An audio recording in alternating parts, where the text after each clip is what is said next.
It's the Orange Zone pregame show brought to you by Kerner Ford. I'm Tommy Sladek. This is Jonathan Singh. And we are looking at a brand new set right now. Technical Why? difficulties, ransomware. Yeah, we were hacked. We were hacked. Whole company, station included. Lost access to our network, teleprompter, emails, editing software, everything that we use here at CNY Central, we lost access to. But guess what? We're still here, baby. We're still here. A little bit of a different set right now, different backup. Things are going to be slightly off than what you're used to if you've seen progress. Some of our previous shows. Forward. Speaking about moving forward, the Orange need to move forward ASAP. They've lost. This is a show about Syracuse football, folks. folks. 3 straight, Tommy. 3 straight, 3 points, 4 games decided by 3 points. They had that win against Liberty, but since then, winless. That feels like forever ago. It was almost a month ago. Look back to last week. I mean, SU with a great opportunity and a great chance to beat an unranked but highly skilled, well-talented Clemson team, Tommy. And it came down to the last 35 seconds of the game. Andre Schmidt kicked What else it is short. new? Deja vu, over and over again. Third straight forward, week though. we're talking about this. You know why? Because that's the past, Tommy. It is the past. It's all about what's new. Can't change it, and you got to look forward because it's Virginia Tech on Saturday. It's an away game, and one that this guy and I think is very much winnable, just like it's been the past few weeks. Listen, man. We will get to that. SU hasn't played at Virginia Tech since 2003. Now, I don't know what you were doing in 03, but I was probably picking my nose in art class, okay? They lost 51-7. Not an easy place to play. That's enter Sandman territory. Yeah, Marcus Vick era. Is that Michael Vick's brother? Yeah, younger brother. That's Dating, little bro. yeah, little bro. I remember it. I was rocking the Mike Vick jersey, I Were think, you in really? 03. Well, you're a Birds fan.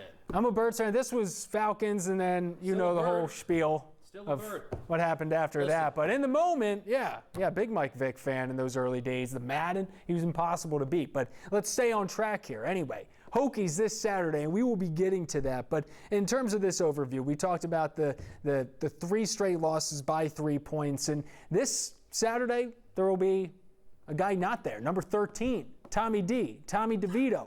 5 years he spent here in Syracuse. Came in 2017. He himself in Central New York. Big time. He was a face. A lot of people I spoke to say Tommy DeVito was as a respectable of a man as you'll come by. And why we're talking about him is if you missed it, is he's transferring. He left on Sunday. He grabbed his football and he said, "I'm out of here." Yeah, he's graduating in December though, so he might be sticking around for a little bit, and then he's out of here. He's out of here. But Tommy D, the tweets that you see about him from all the players, there's so many players that tweeted about him. I think that tells you a lot about his character, his style, well respected, and he hasn't played since that Albany game. Garrett Schrader took over for him, and he hasn't seen a snap since. It really became a guy of not if he would transfer, but when he would transfer, and we saw how that worked out. And let's listen to what head coach Dino Babers had to say on Monday about Tommy DeVito.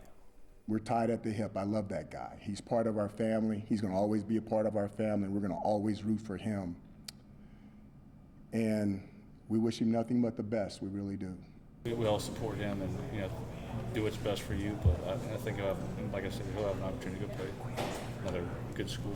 It was definitely the best decision for him, according to him. So I wish him the best of luck.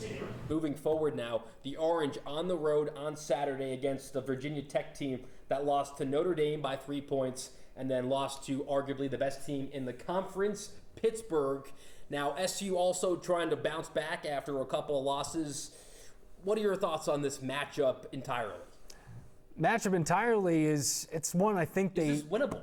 It's not just winnable. I think it's a must-win. You're talking about a 3-4 team that at this point with 5 home games, it's behind us. They have to win on the road. And the Hokies are in a vulnerable situation right now where they're not just dealing with some back-to-back losses. And yes, you can say these are good teams, which they are, but they are banged up. They've had multiple starters go down for the season with injuries. Multiple guys will be out. Again, this is a vulnerable team. This is an offense that just has had nothing clicking right now. I don't think it's going to be an issue at all for the defense. In fact, I think they're going to just completely terrorize them. It's going to come down to what SU can pull out with the offense, new few tricks out of the hat. But in terms of play calling, the past few weeks, it's impacted it. It's impossible not to talk about the play calling and clock management, and who better than a former SU running back than to talk about his frustration with what he's We seen. spoke to former SU running back Damian Rhodes about the pass game against Clemson, specifically the final drive of the game, 3rd and 2, don't get the first down, 4th and 2, they go for the field goal. Here's what Damian Rhodes is saying about it. Sometimes you have to look in your guy's eyes. You got to look in Schrader's eyes. Is he ready to go get 2 yards on 3rd and 2 and we have 2 downs to do it? I'm sure he is. He's been running through guys the whole night. He ran hard. So I think you have to have a balance in the two, and I think they have a place for each. But in terms of getting aggressive offense, I think when you look at the game this past Friday, I'm sitting there and I'm just looking at all the space on the field, the lack of respect that Clemson showed to any of our receivers. Well, I'll tell you, this place that they're playing, Lane Stadium, it's one of the loudest stadiums in the country, bar none. You played there? I did play there, and I broke my ankle there my sophomore year. When Enter Sandman comes on, and that crowd's jumping up and down, and that beat's starting to play, there's very few scenes in the country right before a team runs out like that place. Lane Stadium is one of the loudest, I would say top 5, top 10 loudest in the country, no questions asked. John, it's not going to be what people envision when they think of Lane Stadium on social media. They think nighttime. They think Enter Sandman. 65,000. The whole stadium, students packed like sardines, 360 around. It's arguably one of the most intimidating places I've ever seen, and just can only imagine what it's like for an away team. Being home, probably freaking rocks, I'll tell you that. But it's an afternoon game. It's an afternoon game. It's 12:30. You have a Virginia Tech team that was ranked coming in. Fans are beyond disappointed with the 3-3 start. There isn't that same fire, and so I think this is an opportunity for SU to take advantage, and if they come out strong, boy, some of them are going to be piecing out early there in Blacksburg. John, so? I think so. But I'm going to hit you with yours. It's prediction time. Syracuse, Virginia Tech this Saturday. What do you got? Orange, 32, Hokies, 19. Book it. Book it. There you go. 32-19, Jonathan Singh. It's bizarre, but it's a bizarre season. So why wouldn't it be? So I have to spice it up a little bit with some cinnamon. Spicy meatball. Yes. Yeah. So who you taking? I'm going orange too, man. You gonna copy me? I was wrong. Not copying you. My own thought, own opinion. I was wrong about Clemson. I put it out there on social media. I called a win. I called it 21-14 to final. I was almost right. You can never say almost. Everyone can almost say almost. But had SU scored that touchdown at the end, I was almost a millionaire. Had SU scored that touchdown 21-17, I would have been right on the money. I did call for a defensive touchdown. That didn't happen. But end of the day, I'm going with SU again because they desperately need a win. You can only go so much longer at this point without just hurting the confidence of what is a very talented team. They're a good team. Final score, Syracuse 24, Virginia Tech 13. SU defense does what they've been doing for most of the season. They're shutting down a very poor offense. In fact, a Virginia Tech offense that's 13 out of 14 teams in total offense. They're averaging 21.7 points a game. That is second to last. Syracuse coming in at 9, but it's a big difference when they're averaging 29 points. And then you just look at the SU defense. I just think they've handled some very good teams. They've done what they needed to do. This one comes down to whether or not Dino Babers, Garrett Schrader, and the offense has what it takes to pull some new plays out of the hat, throw Virginia Tech some things you're not used to, and run the ball down the Hokies' throat. End of the day, game plan aside, John, you have an O-line that's been able to create them some space.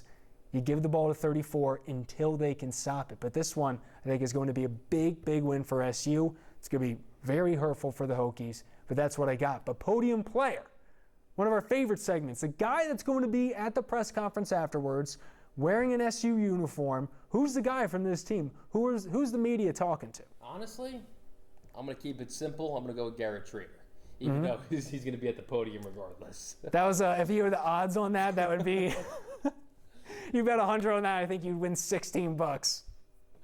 It's an obvious pick, but it's a safe pick, and I like it. Is he getting the passing touchdowns in, or do you think this is just a defense that we saw against Wake Forest and that we saw against Florida State where he's running the ball and they don't have an answer for him? Or is he getting it done in the air? I think a little bit of both. We're going to see a mixed combination, some dynamic football on both sides of the ball. Defense, offense, running, passing, you name it. Hopefully they can do it. And so I think Schrader steps to the podium as my podium player of the week. Here's why. I think the pass game evolves. Yep. And that's due to, in part, of a very strong run game. When you can establish the run, it certainly helps out your pass game. I think big playmakers are going to step up. We're going to see guys like Courtney Jackson and Quealy, who had a good game against Clemson, but I think they're going to prove themselves this game. I hope. That is my second pinpoint on that. And third is, I think Garrett Schrader has taken control of the offense, and I think his confidence level grows every single week, and I think we've seen that in the box score. We've heard that from him during the press conferences, and I think those three things are the reason why Garrett Schrader will be the podium player of the week. I like that. And this guy, your podium guy, is connected to who mine's going to be, and it's my guy Devon Cooper, the UTEP transfer. Spent some time at Arizona, spent some time at UTEP. Kind of been following this guy in the offseason. Here he is, and he's the Van Wilder of college football, 5th or 6th year guy, and he's coming in slot. Schrader was connecting with him early in the Wake Forest game. I think we're going to be seeing a very similar thing, where if they are so enamored, so focused on Schrader and 34 in the run game, to me, more than it does the opportunity for Courtney Jackson and the Anthony Quealys to make big plays, I think it ends up being the slot guy, the little dumps right over top of the linebackers, and so I can see him getting one and breaking free. But I think you're right, and I think there is a wide receiver coming to the podium after, and that's because they have no choice but to get the pass game going, but this time they end up connecting on him. I like it. There you go. There you go. Syracuse, Virginia Tech, this Saturday, 12:30. Syracuse looking for their first ACC win of the season. Does it happen? Gosh, for two guys that cover it, I really can't take more than 3-point losses. It's just exhausting. And I know everyone else is exhausted talking about it. So I'm feeling the win this Saturday. So are you, Jonathan Singh. We'll all take a win. Central New York will take a win. When SU wins, we all win. Kerner Ford pregame show, Orange Zone. Tommy Sladek, Jonathan Singh. Thank you for watching. We'll see you later on.